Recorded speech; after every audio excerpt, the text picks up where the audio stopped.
Hey everybody, welcome back. Another episode of the Up North Journal live stream. What's the matter? What you looking at? I almost forgot what this place looks like. Well, you hadn't been here in 3 weeks. Come on, man. What's up with that? But I'm here now. Yeah, well, let's get some sharing done out of the way because we got some stuff to talk about tonight. Hopefully everybody's having a good firearm deer season here in Michigan, and actually Indiana started this weekend as well. I know the boys put down a couple bucks down there this weekend with some kids, so that's all good. I wish I could put one down when I was down there, but it just didn't happen. So, alrighty. We'll get this out of the way, and we will get on with tonight's show. Couple quick shares. So, Dan, how was your trip up north? Everything good? It was cold. Cold? A little cold? A little cold. Yeah, it was a balmy 3 degrees yesterday morning when I went out to the stand. Oh, I had that on Tuesday. It was easy. It was just a little chilly, to say the least. But I will say the e-bike got me around pretty good. That's good. I tell you what, that has changed the way I hunt. Definitely makes it a lot easier. Okay, let's share this one here. Come on, it's not working the way. You know, Facebook tends to. It's for your benefit. Yeah, right. Okay. All right, there we go. I got mine done. You let me know when you were ready. Yep. You ready to get started? Just one more share here. Well, while you're doing that, I am going to get rolling along. I'm ready. Okay. Well, as always, actually, let's just get started here. 3, 2, and 1. Welcome back to another episode of the Up North Journal, everybody. I'm host Mike Adams, sitting in the cabin tonight with Dan DeFall. The third day of Michigan's firearm deer season. So what's going on, man? We're back. We are back. But before we get started, we got to take care of business. As always, got your Hunter's Blend coffee. That's what we're drinking tonight in the cabin. Go over to huntersblend.com. On checkout, use the promo code, which you see right there, or if you're on the podcast, capital UNJ, you'll get 10% when you check out. Absolutely. But don't stop there. Why don't you head over and help us out and go over to Buck Baits if you want to get 20% of your order. I know the rut is on. If you use the promo code Up North Journal, you'll get 20% off there at buckbaits.com. But that's not all. No. After you have your venison, you need to go over to Rebel 6 Rubs. I see Mr. Harold did get a buck. Nice one. And for him helping us out and us helping him out, you can get 20% off your order upon checkout if you use the code North Journal. There you go. So, yep. Well, you just want to jump into it tonight? Well, without further ado, we have to. We can't let him sit out there in Ohio forever. What's going on, Mr. Jasa? How are you guys doing tonight? Oh, we're doing pretty good. Just kind of getting back in the cabin after a couple of weeks of bitty bopping back and forth here. Danny got back from the UP, and I got back from my camp in the northern lower. Spent a couple days up there. How about yourself? Are you getting in the woods yet? I've been out 4 times. Don't tell Pete. Yeah, I've seen a couple shooter bucks. Nothing that's been close enough to shoot at. One that was pretty slow and didn't see anything. But otherwise, I've seen deer every sit, so it's been fun. Hunting some new places I've never been to before. A couple pieces of public that have kind of been using Onyx maps and figuring out a way in and walking in and putting up a stand and hunting. So it's been kind of fun. Really? Using Onyx to get yourself in. I hear a lot of people talking about that. I've used it a little bit in the past. How does that work out for you? I mean, is it do the job? I mean, it's nice because it shows the public and private boundaries, and you can kind of see where you can get in and out without crossing over private or anything like that. And then the nice thing is you can use like the topography to figure out, okay, where's the actual hills and stuff roll, so I can kind of pick a spot and figure out how I'm going to get there. So it works pretty good for finding some public places to go. So good deal. Well, we're in the middle of hunting season, and we got you on tonight. Archery season here in Michigan picks back up, I think, December 1st. Yep. we've pretty much did all of our archery hunting, but back in October, you guys released your new line of 2020 hunting bows. So we want to talk a little bit about them tonight. If that's okay with you, you think we can handle that? Yeah, absolutely. I know we missed each other a few times trying to get on and talk about these bows, so it was nice to be able to get on tonight and talk about them. So Well, it's good too because we got ATA coming up here in just a little over a month, so we can kind of get the primer out of the way, talk about them, and then for those who happen to go, they can actually see them and shoot them there. So that's going to be good. is ATA that close? Yeah. I hate to tell you this, but a month and a half from now, it will be. Yeah, it's creeping up quick, and it'll be here before we know it. So, Oh my gosh. So get rid of the crud now so you can get it again there. right, Yeah, exactly. the ATA crud. So you had the big reveal, but we got you here tonight, and you've got some of the bows with you. So we want to talk about hunting bows because it's hunting season. So, Yep, absolutely. Let's start right at the top. You guys, you've got the Stealth, which you're calling the Mach 1 now. You've kind of did some work on that. Yep. So with it being the 50th anniversary for us, we kind of brought back some names in the past. Mach 1, the Mach series was always a bow that is people really knew as the PSE name. So we brought back the Mach series just because our 50th anniversary, and we did actually bring all the carbon production in-house this year. Really? So we did have a bicycle manufacturer making our carbon risers the last few years. I mean, they've been doing the molded carbon stuff for a long time and really know what they're doing. Over the last 3 or 4 years, we've learned a lot about how the actual carbon process works. And then the last year, we actually purchased all the equipment to go ahead and bring all the carbon production in-house. So when we were at the sales meeting, they took us into what they're calling the carbon cave. So it's a climate-controlled small room with a big table on it. They put the carbon on. They go out and cut all the shapes off in it, and it's actually all a hand-built. It's all hand-built the entire way through. So there's no machines that do it until the actual carbon is laid on the foam core. So it's a really, really cool process, a lot of attention to detail, and just their quality control on it is second to none with it. So it was a cool process and a cool thing for us to see. And what came out of it was a bow, I think, that's steps ahead of any other carbon boats on the market and way better than anything we've ever produced. So the Mach 1, just like on the original Stealth series and the original Carbon Air, it's all one laid piece of carbon fiber the whole way through. The big two changes we did on it this year was we changed the limb angle. So we made the riser just a little bit longer and laid the limbs back a little bit more to give it a more dead in the hand feel, because that's what the consumer has been saying they've been wanting for the last couple of years. So we've done that to get the bow to be, it's 50% more dead in the hand, less vibration than the Stealths in the past. So Wow. you guys that have shot the Stealths know there wasn't a ton there, and the fact that we've been able to take that down 50%, this thing is pretty unbelievable. Wow. And then the other thing we were able to do is take this grip. If you remember, the original Carbon Air had a bridge on it. Right. We had a grip that was exactly this size. Then when we went to the bow without the bridge, we had to go to a little bit thicker handle to support the load.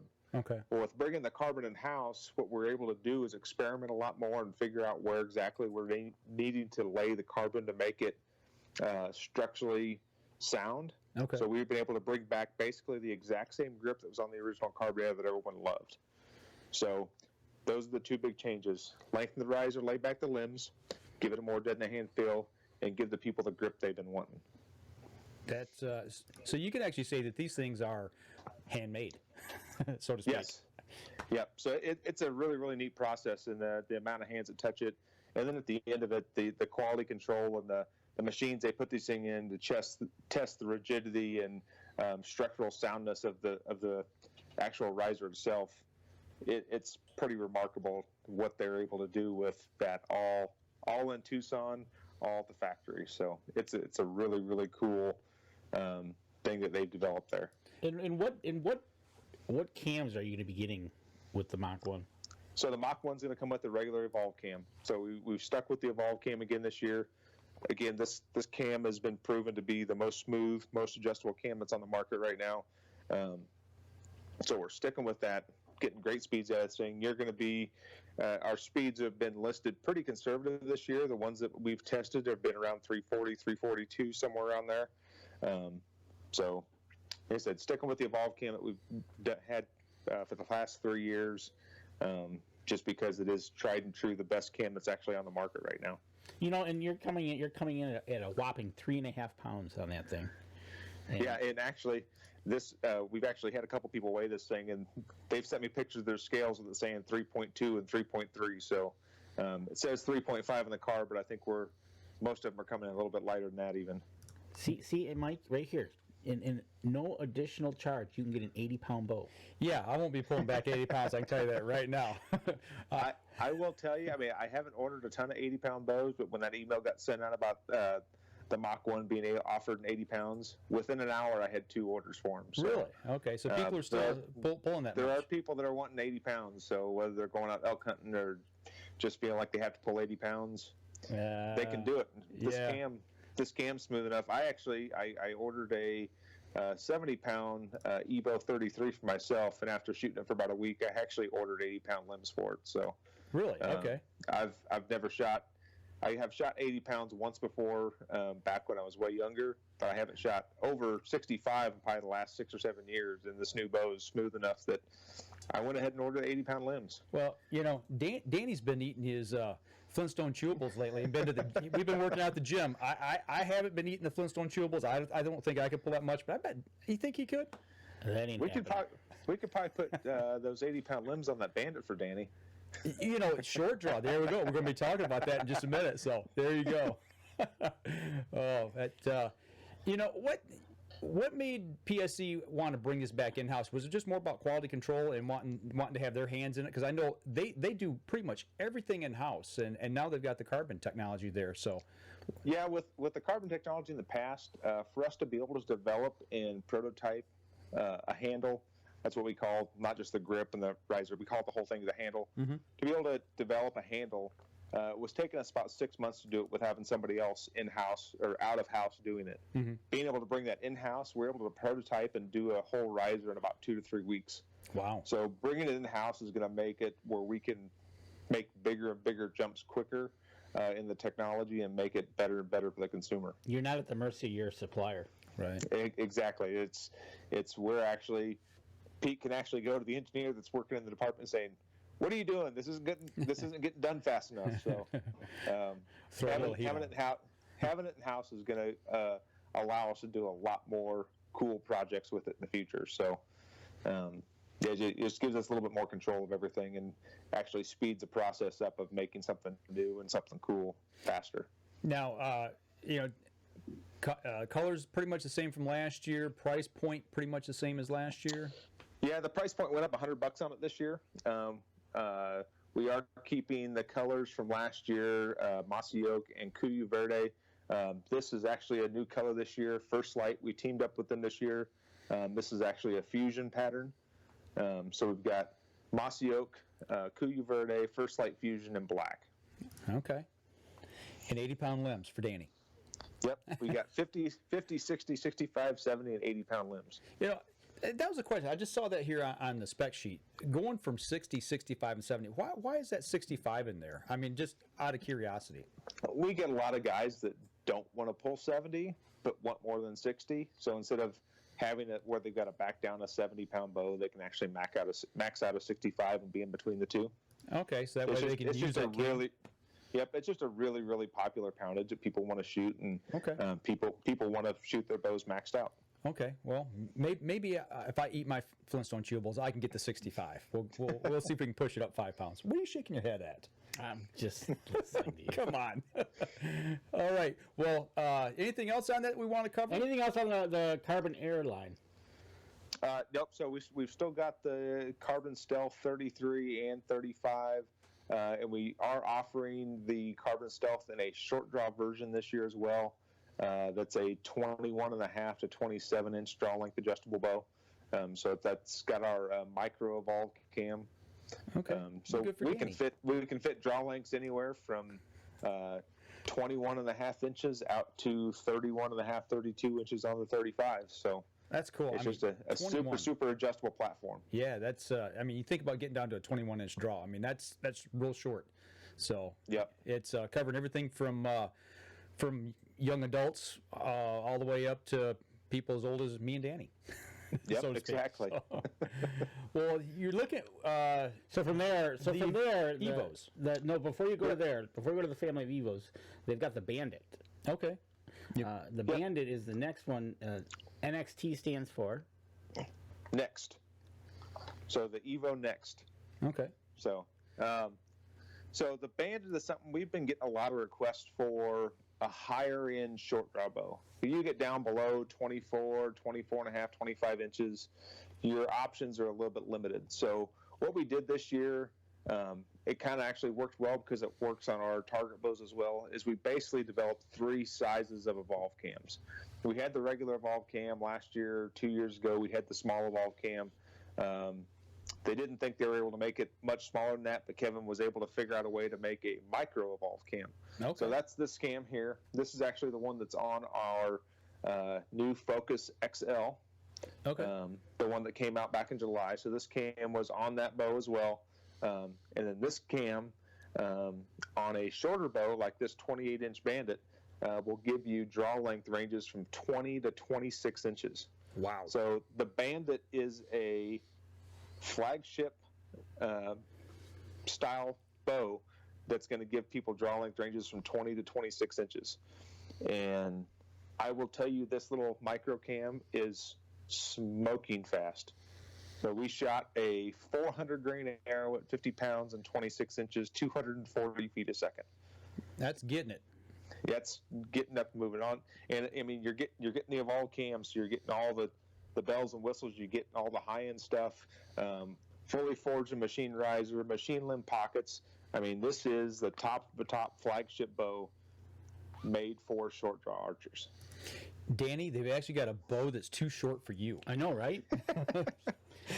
I was kind of proud of that moment, and that again comes in it comes in a draw weight of 40 and 50 pounds.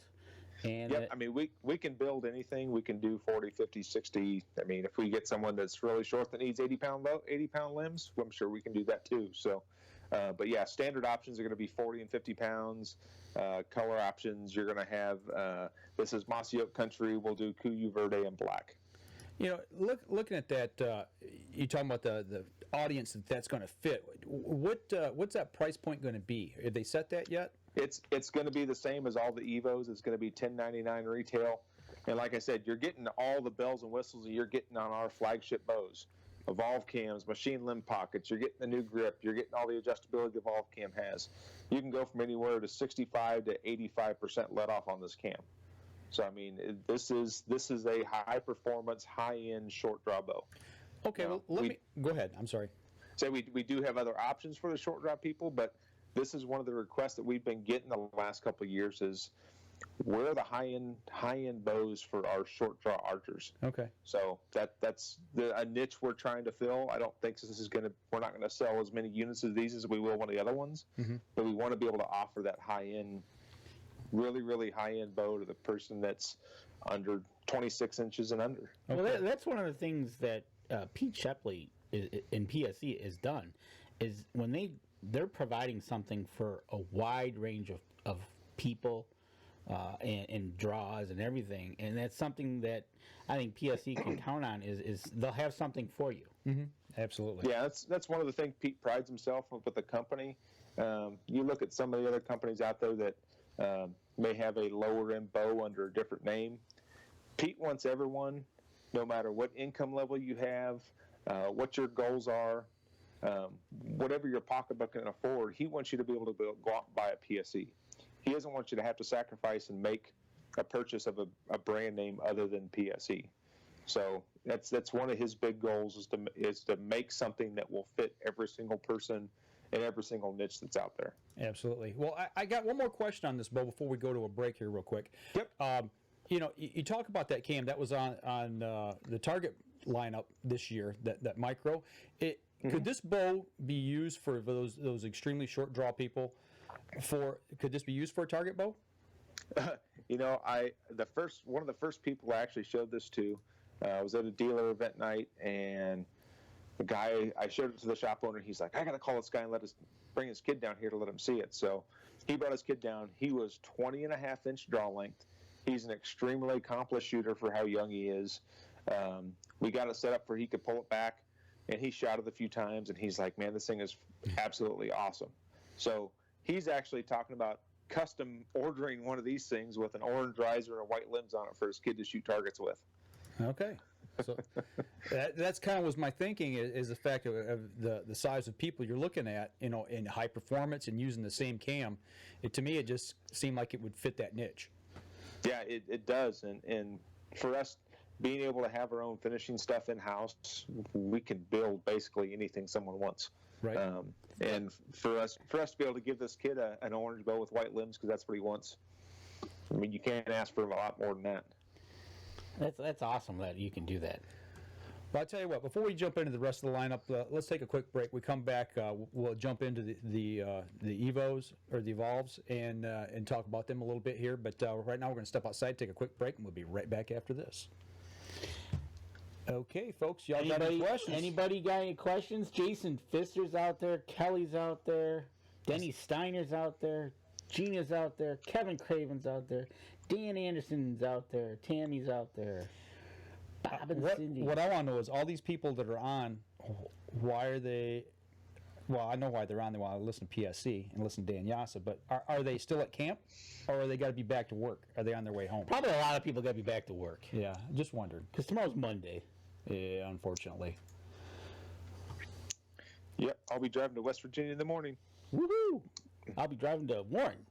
That's close. Warren, West Virginia. Yeah. Starts with a W. Right.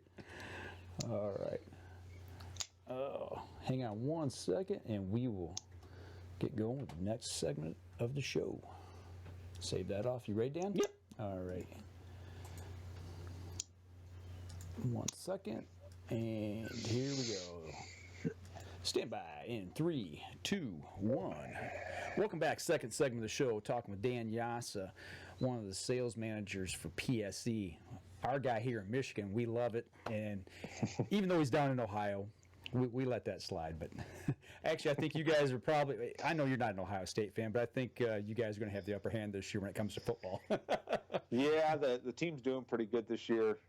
Like I said, I'm not a big Ohio State fan. I'm a born and raised Nebraska guy, so I'm a Cornhusker fan. But they ain't got a whole lot to cheer about this year, other than an up-and-coming team that may need another year or two. So right. Yeah, the Ohio State team seems to be doing pretty good this year, but I am by no means a diehard Ohio State fan. Well, they're looking pretty doggone good, so it's a good bandwagon to jump on, if you ask me. And I'm an Alabama fan. We lost our quarterback, so we're done. You lost him. You got squashed. Yeah, he's in the hospital. So. Speaking of jumping on the bandwagon, Dan in PSE has got a bandwagon of Evos coming next. Got a whole bunch of them. Absolutely. 35. That's quite the segue. You got it. You know, you think about it, and you've got an Evo next, which is going to be, you're going to have a couple of them, a 33, a 35. And a 31. A 31, and a long draw 35. That won't be for you. Yes. Yeah, I don't think. What's your drawing fantasy? You might be able to shoot it. No, 27. 27. He would actually be able to shoot it. Okay. At the lowest setting possible. Well, the 35 though, XX, it might be touching the ground. Stop it. Might have to put him on a box. That's Bobby Vargas that said that back at ATA a couple of years ago. Right. Good old Bobby Vargas. The Evo next. Yeah, the Evo family of bows. We've got, like I said, 31, which I've got in my hand here, a 33 to 35. Just like on the mock, the big things we were wanting to do this year is make these bows the most quiet, most dead-in-the-hand bows that PSE's ever built. People have been asking, that's what they want. Transition's kind of been away from the speed game for the last few years, and we've been developing every year a little bit more dead, a little bit more dead, a little bit more dead. And the engineers have done a number this year on these bows, and this is, I think, especially the 33, that's my favorite bow so far this year, has developed maybe the quietest hunting bow PSE's ever produced. Like I said, the big thing this year, we're changing the limb pocket angles and the limbs a little bit, laying those back a little bit more, making them a little bit past parallel. And then one other thing that people have been asking for has been a grip. So a flat back, thin grip is the most repeatable, most accurate grip that's out there. With that being said, some people have not really liked having to have an aluminum handle to hold on to when it gets cold. So what we did this year is we've purchased a whole bunch of new machinery to do this injection molding to make the grip. So this is actually a removable rubber grip. Underneath this grip is the exact same angle and shape grip that we've had in the past. So if you want a grip for your bow, like say on your Evolve 28s, you can actually take one of these grips and put it on your bow with double-sided tape. Really? Yep. So we've got options now for people who maybe have been wrapping their bows with tennis wrap or something like that. You can actually put these on your bows now if you want to have a grip. Now the nice thing with this grip is it's not rounded in the back. You still have a nice flat back, so you're going to have a repeatable surface to make these bows, even with the grip, the most repeatable, most accurate bow you can get.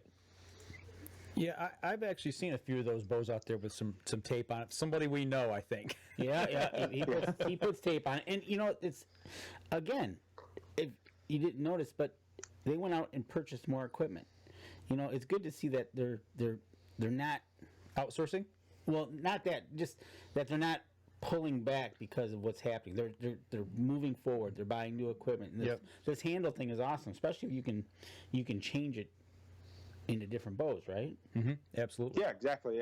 Any of the Evolves, Evokes, Expedites, all those will fit. That grip will fit right on there. Right, and again, you get this one anywhere from 50 to 80 pounds, and I see it's going to come in Mossy Oak Country, Verde, First Light Fusion, Real Tree Edge, Black and Tan.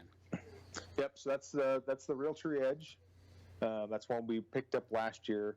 Kuyu Verde was one we had last year. So that's the Kuyu Verde.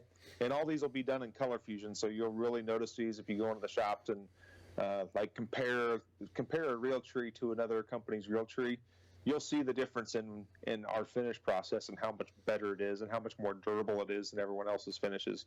The color fusion process is absolutely amazing on what it actually does to the bow and the feel of it and how vibrant the colors and everything look on it. So The difference is night and day on that. It's amazing what that does.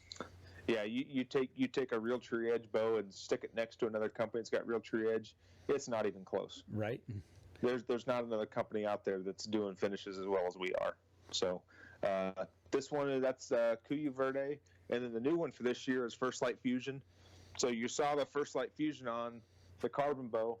This looks a little bit different since this is our color fusion process, and the carbon bow is a dip process. So this one will look a little bit lighter. The pattern's a little bit smaller because it doesn't stretch when you dip. When you do a hydrographic and you dip it, pattern stretches a little bit. When you do the color fusion, it doesn't stretch at all. That's what gives a lot of the color fusion the look that it does. It doesn't stretch the pattern out. So this is the 35 long draw. See, real long riser, real parallel limbs. The 33 and 35, I think, like I said, maybe the quietest hunting bows we've ever produced. What strings are coming on those? Those are coming with our live wire strings. So Pete actually developed this technology a few years ago. I think a human hand touches the strings like 3 times the entire time during the build process. So everything's computer controlled, tensions are controlled, twist rates are controlled. Everything's controlled by computer, so you're not going to have string-to-string inconsistencies like you do with a hand-built set. So they're going to be it's matched from one to the next to the next to the next. You've got tight tolerances, and they're going to be there. Yeah, exactly. And that's one thing you can say about PSE and their strings is you're confident when you're getting that bow out of the box and you're having your archery shop set it up for you. You can basically put on the bells and whistles you want and go shoot it, and you don't have to worry about other things you need to worry about. It's funny you say that because I'm not going to say who, I'm not going to say what company, I'm not going to say what shop, but I was somewhere recently and that was an issue. It was just putting things on a new bow and it just wasn't jiving. I thought, well, if it had been a PSE, things would have been a lot different. But it was comical because we were all sitting watching. But those things happen. And Yeah. you guys We done your take- homework.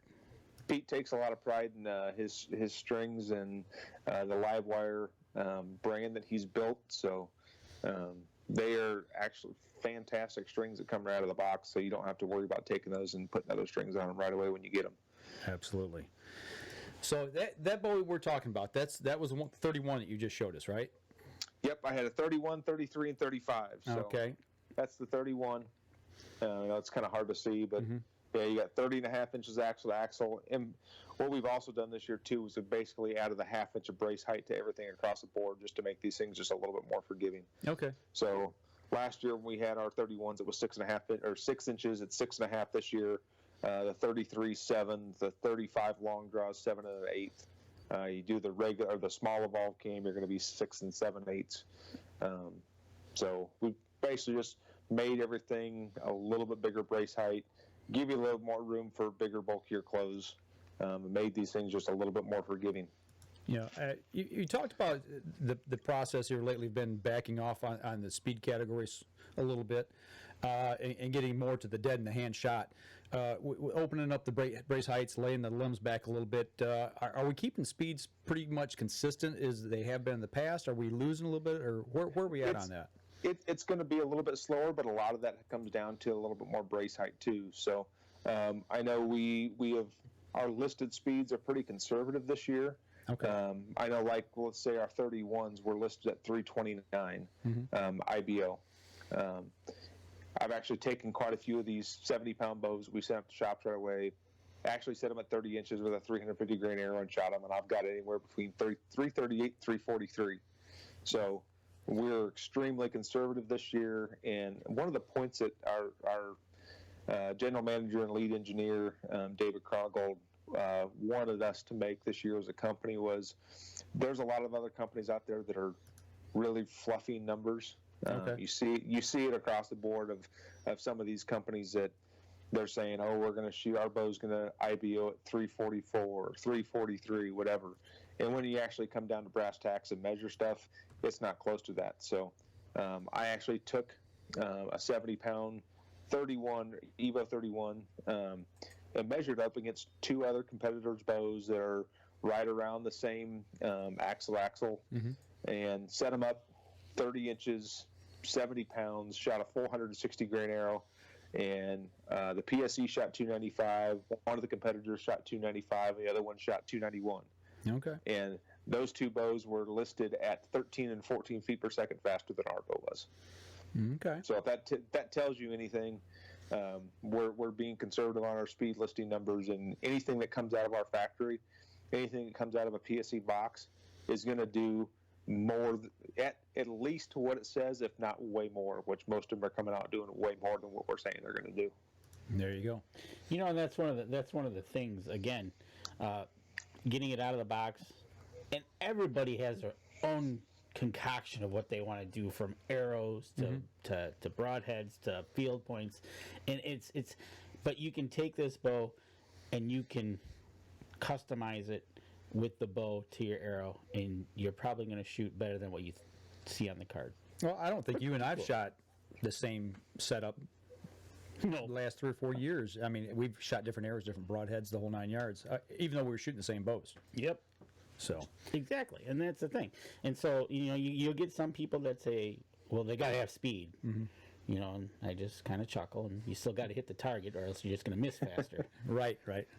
Yeah, we've always, PSE as a company, we've always been proud of our engineering capabilities, and speed has always been something that we've been known for.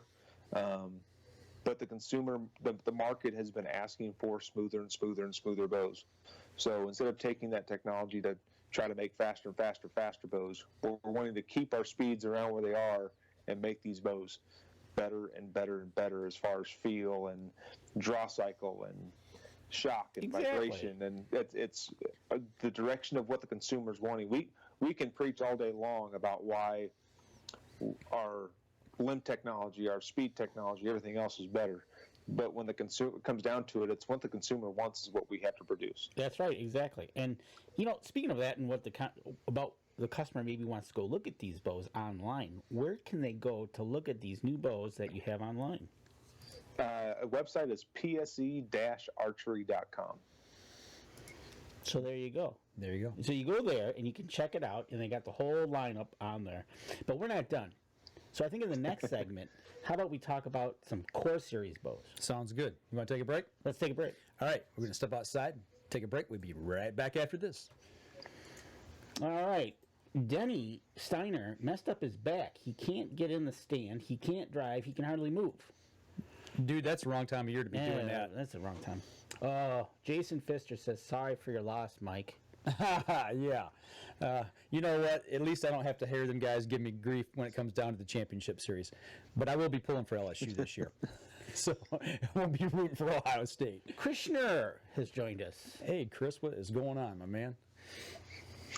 And he even says every bow that he's tested, 10 to 15 feet per second faster than IBO for the 2020 bows that he's talking about. So therefore, what Dan just said, Chris just proved. There you go. I wouldn't lie to you guys. No, we never said you would. We never said you would, and the data card won't lie. That's right. But we got somebody who's actually putting facts right behind it. So, yep.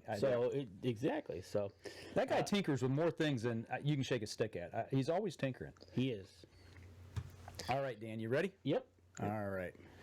Here we go. Stand by in 3, 2, and 1.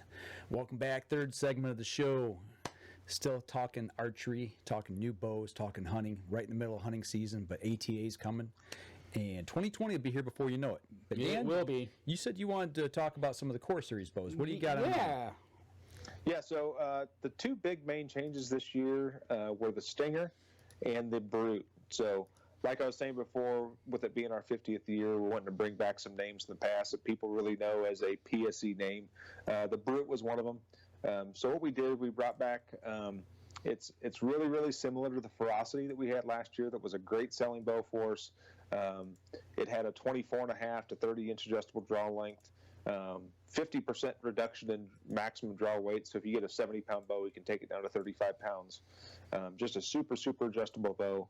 So we brought that bow back and named it the Brute. And the big change we made to it was we made a whole new cam that's got 7.5 inches of draw length adjustment.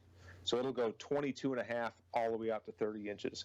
So it's a super, super adjustable bow. 35.5 pounds is 70 pounds on a 70-pound max. 22.5 to 55 pounds on the 55-pound max with 7.5 inches of draw length adjustment. And only comes in at 3.5 pounds. Say that again. Yes. 22.5 to 30 inches of draw adjustment. Of draw adjustment. And then on a 55-pound max will go down to 22.5 pounds. So you can actually, that bow right there is almost one of those. Fits almost everybody. Grow, and you can grow into it, right? Yeah. It's Yeah, 20, you get 25 pounds. You get someone who's just getting into it. Yeah, you can set them up at 22.5 inches and 22.5 pounds, and then as they grow, as long as they don't get over like 6'1" or maybe 6'2", and grow over 30 inches of draw length, that bow can stay with them forever. Yeah. Right, exactly. And that comes in, like you said, it comes in 55 and 70. Yep. It has the BT cam. Yep. And The new Brute cam. And comes in 2 colors, Mossy Oak Country and True Timber Strata. Yep. That Strata colors are really, really cool patterns. So there's been a lot of people that have really liked that camo pattern this year. And it's got a decent brace height at 6.5. That way, you got a little bit of comfort feel, and everybody likes that brace height that you're not getting too short. Yep. Yeah, it's been a really, really good cam for us, a really, really good bow in general. People have seemed to really like it. And again, 3.5 pounds on an aluminum riser bow. It's one of the lightest aluminum riser bows on the market. I had a question and it just escaped me.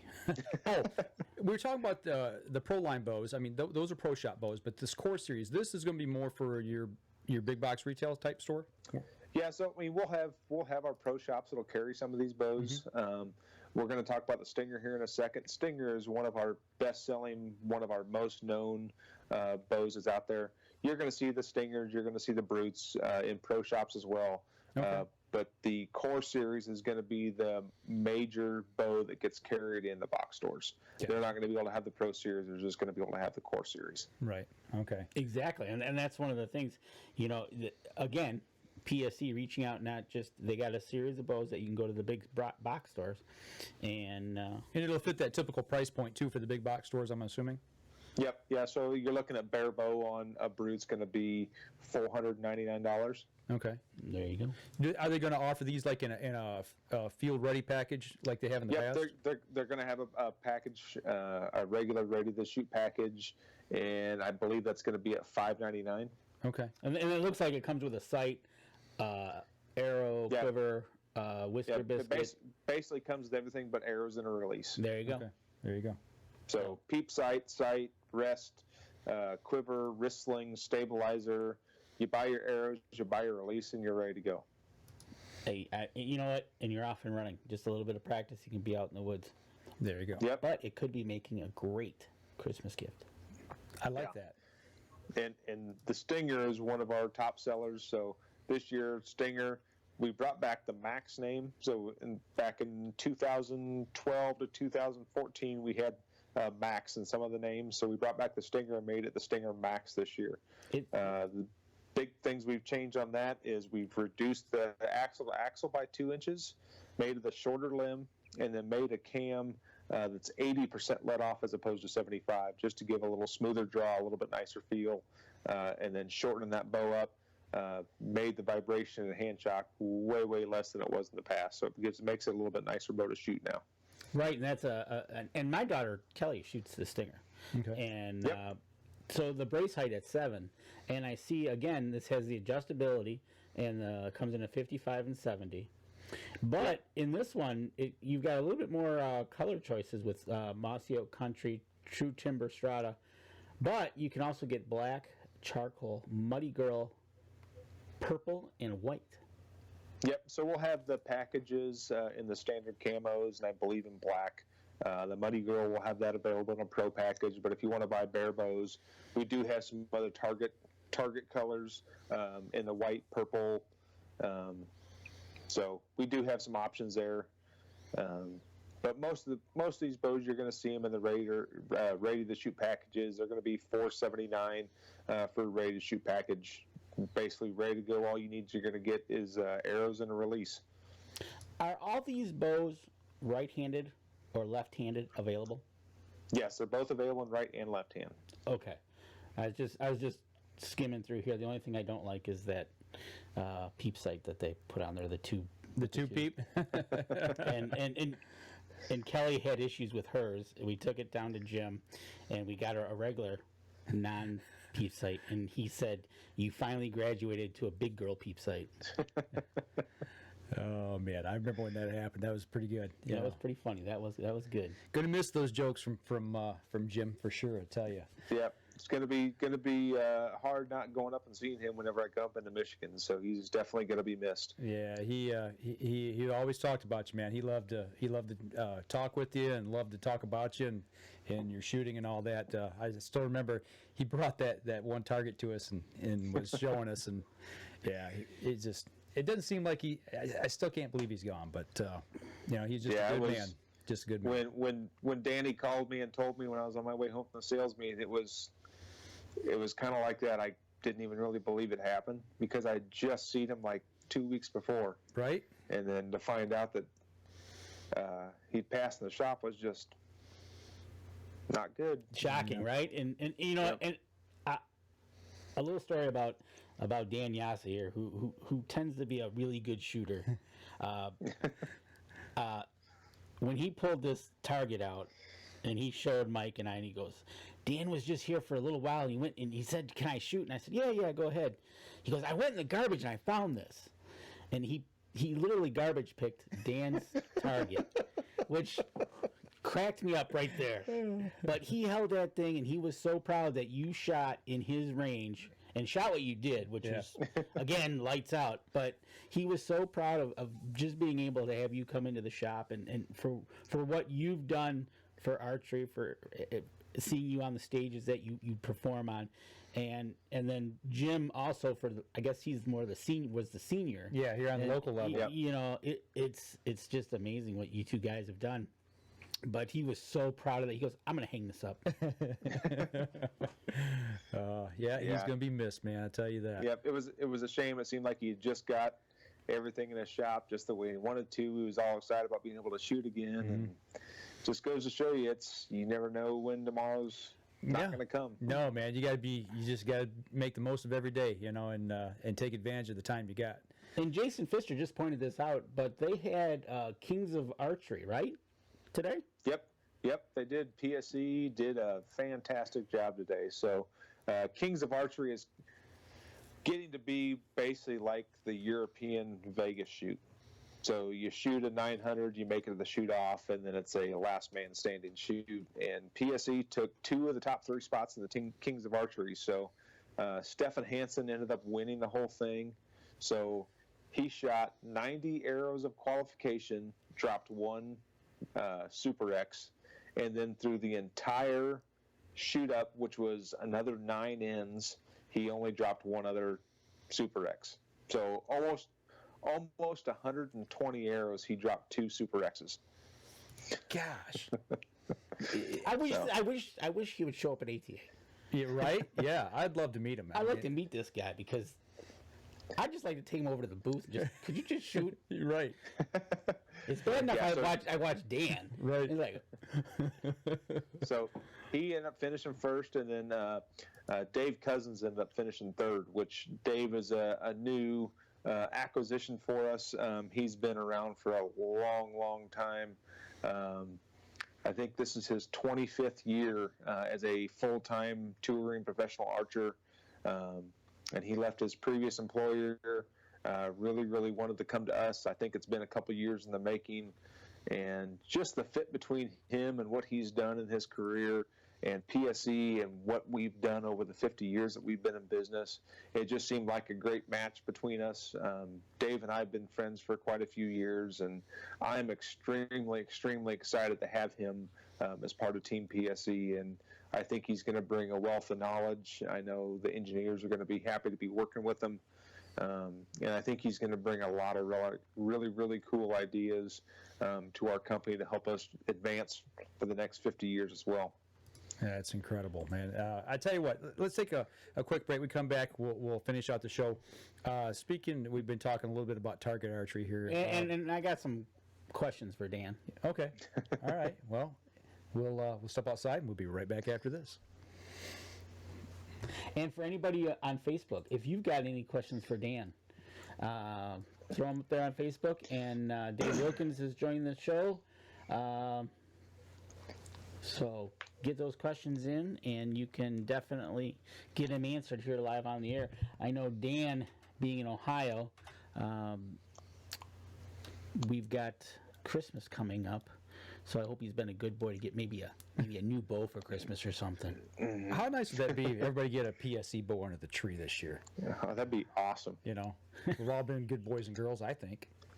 Right? Everybody in Michigan, Ohio, Indiana, Illinois is going to buy their son or daughter a brand new Bandit and put it underneath the tree this year. There you go. I like it. That's a good plan. All right, here we go. Stand by in 3, 2, and 1. Welcome back. Last segment of the show. We've been talking a little bit about target archery and everything here towards the end of that last segment. The focus that came out middle of the season. I know here in Michigan, you're talking about that mini cam on that the micro. Evolve Micro. Yeah, the Evolve. Everybody here is raving over this bow. I mean, I think we need to talk about that just a little bit and about what it's doing for PSE. Yeah, I mean, we came out with the original focus would have been last summer. Mm-hmm. It kind of set the industry kind of on its ear as far as the geometry goes. If you look at what a lot of companies have been doing, they've been going more towards the feel side of bows, making risers longer, making limbs shorter, laying them back and making more parallel. And for us, that can make some shooters better. But if you look at like the most winning geometries in target bow history, mm-hmm. it's been a straight or deflexed handle with a forward-facing limb pocket that's going to put all the pressure towards the target So we went back to an old school geometry and made the first deflex drives that's been made in a while, and the focus just kind of, like I said, set the target bow world on its ear. And then this year we came out with the XL version, so a 40-inch version of it. So we're giving people with a little longer draw lengths the opportunity to shoot this bow as well. Yeah, it's from what I've heard. I mean, we were talking about Jim Beasley in the last segment. That bow lit the shop up. Everybody over there was ordering those things. I think he said he sold 8 of them like within a month. Everybody was wanting them. He got a sample in. We got one to him right away, and I think he sold 7 or 8 of them right away. I mean, like immediately. I mean, we're taking people from other companies and shooting them. It's just, and you look at what's happened. We had 3 shooters that made the finals at the Kings of Archery, and 2 of them were in the top 3, all shooting the Focus XL. Yeah, there you go. That says it all right there. And what's cool about that is it comes in an American flag version. I love that thing. That paint scheme is incredible. Yeah, we got a lot of really cool colors, and being able to do the color fusion stuff. We've had the Good Vibrations, which you guys have seen. That's the bow I was shooting all summer. Mm-hmm. The American flag pattern. Then we've got our regular anodized colors as well. So what's next for PS? I mean, you talk about 50 years. I didn't realize that this was their 50-year anniversary. I've kind of had my head in the sand here for all during hunting season and everything. But, where are we looking at the future? I mean, does it get to a point where you can't go any further? I mean, every year we keep saying it just keeps getting better and better and better. No, I mean, you look at the way bows have gone the last 15 years. We had a great, big, huge jump in technology, which a lot of it was driven by PSE. Mm-hmm. You go and look at a lot of companies that were starting early 90s, late 90s, whatever, and look at what they were doing, look at what they were preaching. You're looking at what they said was going to be the best bows. And then you look at them today, mm-hmm. you see what influence PSE has had on this industry over the last 50 years. You don't see hardly any single limb bows anymore. They're all split limbs. Right. Something that we've been doing for a long time when we pioneered X-Force technology. So, I mean, we have been the innovators and the leaders in the industry, and people have been following us, using our ideas and doing stuff that we've been doing for a long time to make themselves better. And that goes to show you, Pete Shepley being in the industry as long as he has, in the industry, shooting probably a lot longer, but just the whole, where he's taken this company and where he's gone with it, and to this day, he'll still talk about, he opened up the new archery, I guess the range there. The complex. The complex. Yeah. But the way he talks, and Dan, I know the last couple of years, people saying the archery industry is going downward. Are we starting to see maybe the younger generation start to pick up the slack and maybe some newbies coming in, even older newbies picking up the bow and saying, hey, why not? Or, I know Pete pushes and he wants people to do archery all the time. Pete is passionate about archery in general. He wants more people to be shooting bows and arrows. That's one of the reasons he opened up the Pete Shepley Archery Centers. He wants to give people the opportunity to be able to shoot bows no matter what the temperature is outside, whether it's raining, whether it's 110 degrees. He wants them to be able to come into Pete Shepley Archery Center and pick up a bow and arrow set and shoot it whenever they want. And that's one of the things that's driven us as a company is Pete's passion for archery. If you look at any of the other archery companies that are out there, how many of their president and CEOs are on the line in Vegas shooting every year? How many people who are designing bows for these other companies are out in the field hunting and taking animals every year? Pete's there. He's doing it every year. His passion for the sport, his passion for the industry comes out. And just when you see him at these shoots or out hunting or whatever, he loves archery and wants to do anything he can to get more people shooting bows and arrows. Absolutely. I totally agree with that. And we interviewed him last year at ATA, and you could just tell his passion for it in his voice and the way he talked about it. And is that catchy for you guys, for the staff, when you go to the PSE the office there and he walks in and I'm assuming he addresses the crowd, and do you get that and help that inspirational speak?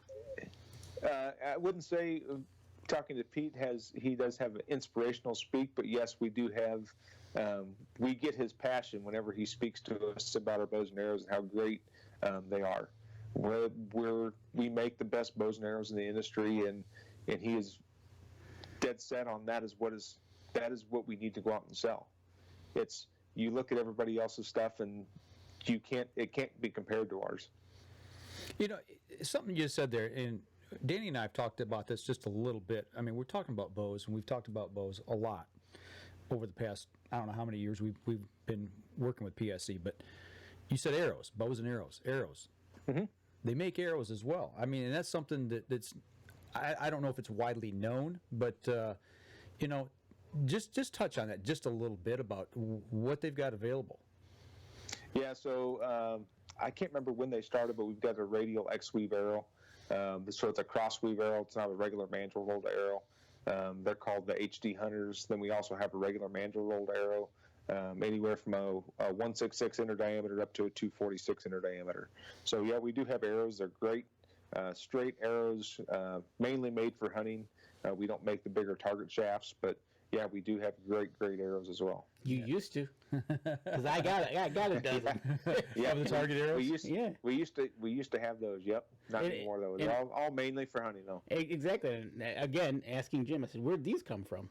Oh, I had them. I'm like, all right, but that's not. You know, we talked about bows, we talked about arrows, but also they have another company, Black Mountain. Yep. Yeah. So we've got our whole line of accessories. We've got quivers. We've got sights. We've got arrow rests, wrist slings. I mean, that's one of the nice things for our dealers is we have basically everything under the sun that someone's going to need for archery to be able to get as a dealer for PSE. We've got crossbows. We've got recurve arrows. We've got fletchings. We've got strings. We've got, I mean, everything you need you can get from PSE. Yeah, just like you can fit just about any geometry of people out there, any size. You got a bow to fit them. You've also got all the equipment to go with it. Exactly. So, you know, speaking of bows, a question I had, and I've been kind of looking through the website here, looking at the new bows, and I always wondered if this comes up, and I'm sure this is a Pete Shepley call, but does he ever look at the bow itself? And I know they're engineered to do what they need to do, but is there a part of him that says, no, that doesn't look good?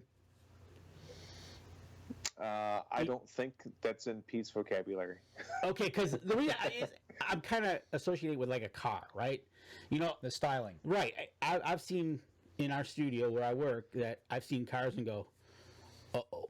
You know, and I just wondered if, you know, Pete does like the same thing when they say, hey, Pete, we've got this new whatever, and he looks at it and goes, no. I'm sure Aesthetics plays some into some of the design stuff as well. So I'm sure there's been times in the past where the engineers come up with something and said, hey, look at this, and he said no. But I got to assume, too, that it's more about functionality. I mean, it's got to work and improve on things. It's got to look good, too. Yeah. Okay. Fair enough. So, well, we've kind of covered everything PSE. We've covered the new bows. Even talked a little target archery. What's on Dan Jasa's horizon here coming up? The holidays are coming up. Are you going to get out in the woods? He's going to work. Are you going to work? The biggest thing that's coming up is going to be plugging my phone in because I just got a 10% low power warning. Oh, okay, there you go. So he's saying we got to hurry up and wrap up. So no, I've got to finish up this fourth quarter. I'm going to be in Indiana and Illinois next couple of weeks, in the middle of Thanksgiving stuff. So I'm going to be on the road and maybe sneak in a Sunday hunt or two in the next couple of weeks. But other than that, it's just going to be on the road. Spreading the PSE love to all of our dealers and maybe getting a little shooting in and just getting out there and telling people how great these PSE bows are and letting them shoot it and see for themselves. Absolutely. And if people that are listening to the show or out there and they want to go online, they can go to PSEarchery.com and check out the new bows. And then they can also, in case they don't know where to go, they can locate a dealer right on the website, closest dealer. They might not even know that dealer's been around. So. Absolutely. We've heard that a lot about the shop that we used to shoot out of before Jim's passing. They're like, oh, I didn't know there was a shop there. Right, exactly. You know, so. Yep, dealer locator's a great thing. Well, anything on the target scene next year new for you, or going to pretty much continue with what you've been doing? If there is anything on the scene, I'm not going to be able to tell you now. Okay. All right. Well, listen, you're probably down to about 8% now. So It's probably 6. okay. Well, we're going to let you go. We're going to go ahead and wrap up the show. Appreciate you taking some time out. Have a good Thanksgiving. Have a great Christmas. And if we don't see you here in December in Michigan, then we'll see you at ATA. Absolutely. All right. Thanks a lot, guys. Have a good night. Hey, you too. Thanks. You take care now. All right. Bye-bye. All right. Bye-bye. All right. I tell you what, there it is in a nutshell about PSE. And we talked about everything from bows to arrows to accessories. But the bottom line is the owner cares. Absolutely. The owner cares enough to go out and buy more technology, whether it be the carbon or just a simple handle, because people were asking about it. Yeah. Yep. Following the lead from the consumers. You know, and there is a ton of and people. You say, "Oh well, you guys, Dan and Mike, PSE, blah blah blah." You know what? Go out there. It's like a car. Yep. Shoot it, try it, and shoot what's best for you. Yep. Whether it feels, whatever. Yep. You know, we've had several people that we know personally that once we got them in their hands, they're like, "God, you know, you're right." It's like, well, we told you, you just need to shoot it. You need to shoot it. So, Right, exactly. And not just shoot it. But my brother was on, and he was telling me a little bit of a story. I don't know the entire story yet, but he just says, when you're going to shoot, whether it be hunting, target archery, make sure to check your bows. He had a guy at his camp miss a big buck. His cable guard broke. So he's saying, inspect your bow. You know, when I was down in Indiana, I stayed down there with some of the guys and hung around there at the archery range, and they had a bow come in that did that same thing. The cable slide actually broke on a bow, and it cost the guy $1. Yeah, absolutely. So it's not, you know, it's one of those things. You never know when things can go wrong. Yeah. But it doesn't help to take a quick peek, whether it be your strings, your peep sight, your rest. How many times we throw our gear all together, we get out, we are in the dark, we hike out to the stand, get in the stand, and then it gets daylight. You know, you just take that time to run through some of the things. Even when you're in the stand, and you've done that, when it gets daylight, look at everything, make sure everything's right. Absolutely. So. And you know what? So there it is for 2020 upcoming. Man, 2020 already. Right. So we'll be happy to take a look at those bows. We're less than a month and a half away from the new year. I know, right? Wow. But for the people out there, it is gun season here in Michigan. Yep. We had Dan on tonight in PSE. We're going to have another, with nothing happening, another interview next week. So we're thinking December 1st show, we're going to have like a deer hunter rifle wrap up. We'll get Ken on, and we'll talk about our seasons. So that way we can just kind of all put it into a nutshell how the gun season went, because we really still got 2 weeks left. Yeah. Are you going to get back out? Probably not. Yeah, I'm thinking the same for me. It's very unlikely. You never know. But we've got the elk hunt coming up. When is that? That will be out of town the 13th. I got to be at orientation on the 13th. Okay. So it starts the morning of the 14th. And if everything works correctly, and I'm lucky enough to score on the first or second day, I'm going to have my muzzleloader with me, and I'm going to go back and see if I can't fill a tag. Oh, there you go. That is cool. For muzzleloader season. You know, and that it's your lottery. So, but then that'll be December, and then we're going to get right into Christmas. So I think we'll get some people on. Maybe some of our sponsors come up with some Christmas gift ideas for everybody to talk about. Right. This day and age, we can get it shipped pretty quickly. I know Rob, he scored $1, so we'll have him on. We'll talk about Rebel 6. Maybe we'll get Buck Bates on. Get Dustin over in West Virginia. Get Mr. Whirlybird on. Talk Yeah. about what you can put underneath the tree. Yeah. And so, got a lot of things coming, and we're getting towards the end of the year real fast. Yeah, it will. So that December 1st show, if everything goes good, we'll wrap that up. Next week, if everything goes well, We're going to talk to somebody who did a do-it-yourself antelope hunt. Right, and So we're going to try. so Yeah, so we're going to try to make that happen if we can get everything lined up for that. you know, you I don't know if I'll be able to get out, but one of us has got to get some venison because Tim Andrews is expecting us to I know. provide some at the ATA. I think it ought to be you because you're the one that No, he started it. well, you answered. So I did. Yeah. We actually got some, and I got some still in the freezer, so Yeah. we might be able to make some. We're definitely going to take some down, and we're going to definitely share it with those guys. So you're saying we need to make a batch up? I got to look and see how much hamburger I got. I got some left over. Yeah. Oh, we can definitely make a new batch for the ATA. Maybe we'll do a live show of that in a couple 2 or 3 weeks. Yeah, we'll do it for the holidays. Yeah, why not? Why not have some summer sausage or hunter sticks with some pepper jack cheese or something? And, Something. Right. Yeah. So Holidays are here. it's fast and furious now. Man, we're 2 weeks from today. 2 weeks from today. 2 weeks from today is- will be December 1st. Yep.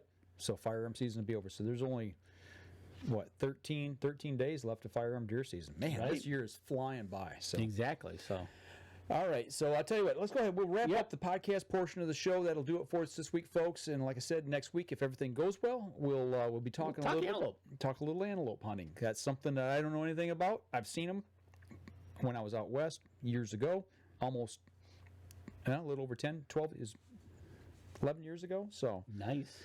yeah, so we'll talk about that if we can get that interview lined up and everything goes well. And we'll be back again next week. Y'all take care. For those of you on the live stream, if you got any questions, Any questions? I see Ken's on. He must be out of the woods. I hope he was out today. I don't know if he was or not. Jason, Charles, how's Iowa, Charles? My brother's back from camp. So yeah, I got a couple cousins going up next weekend for the Thanksgiving week. okay. So hopefully I'll hear a good report out of them. I had one cousin this weekend take an 8-point. We'll see pictures of that on our rifle roundup. A lot of shooting around your camp. Okay, so that was kind of funny. Friday was the opener. It was not typical. It was a little low. Okay. But Saturday morning, which surprised me, it was a lot more. And it was Okay. like, where'd everybody come from? So I think they used Friday to get up there Okay. and then start People their that hunt. maybe didn't have vacation time. Right, exactly. My brother was the opposite, and he hunts southern Michigan. Mm-hmm. He was hearing a lot of shots on Friday, and he said it was 90% less Saturday. Plus, the deer have now basically realized that there's hunting pressure, and they're disappearing fast. Yeah. Well, there was hardly any shooting up in our area. Yeah, I don't know why, don't understand it, but it was oddly quiet. You know that. And how much you want to make a little wager about our DNR saying how good the season was? It'd be interesting to see how it shakes out. You know, we saw a lot of bucks on camera. I had a tremendous amount of bucks this year on camera, so it kind of surprised me. Bridgecount was down. Yeah, and I really wonder what made that shift between what we saw in September, October up until this week. So don't know. Well, I know in my area, I'll talk about this more when on the roundup. But the rut is going, and I'll explain the problem is when you have too many does. It's just Preaching to the choir, man. right, exactly. But it was fun, but it was like really. So, All right. we'll talk about that later. Charles, EHD hit my area pretty hard. Haven't seen very many shooters all season. Oh, okay. Oh man, that stinks. Yeah, but you know what? One thing, Charles, Mother Nature seems to know how to help you out. So give it a year or two, and you should be hopping back. Hopefully so. That's right. So Mother Nature knows how to take care of itself. One thing I noticed. All right. Well, I think we'll wrap it up. That'll do it for us this week. Hopefully, as I said, next week we'll be talking antelope if we can get this interview set up. Yep. And we'll be back again next week. So y'all take care. If you're out in the woods, shoot straight and be safe. We'll be back again next week.